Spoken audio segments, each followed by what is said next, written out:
আসসালামু আলাইকুম রহমতুল্লাহি ওয়াবারাকাতুহু। মুরজিয়া সম্প্রদায় যেটা যুগে যুগে ছিল, মুরজিয়া এখনো আছে, মানে মুরজিয়া নামে নাই। আমাদের দেশের ম্যাক্সিমাম মুসলমান মুরজিয়া, নামাজ পড়ে না কিন্তু জান্নাতের আশা করে বসে রয়েছে।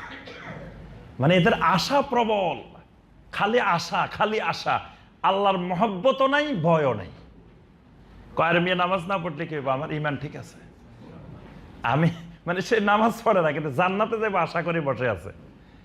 এমন আশা, খালি যে সে আশা না, মানে মনে হচ্ছে আল্লাহ তাকে, সে মুসলমানের ঘরে জন্মগ্রহণ করছে, এজন্য আল্লাহর উপর ফরজ হয়ে গেছে আল্লাহ তারা জান্নাতে দেওয়া।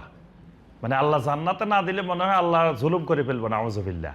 মানে আশাটা একবারে এইরকম, বুক ভরা আশা নিয়ে বসে আছে। এটা হলো মুরজিয়া, যে এরা আল্লাহর ইবাদত শুধু আশা নিয়ে করে, ভয়ও নাই, মহব্বতও নেই। এই জন্য দেখবেন মাঝে মাঝে শুক্রবারে আসে, হাজিরা দিয়ে যায়, কয় ৩-৪ জুমা একবার হাজিরা দিলে মুসলমানের খাতায় নাম থাকে। এই আশা নিয়ে বসে আছে, অথচ এগুলো নিষ্ফল আশা।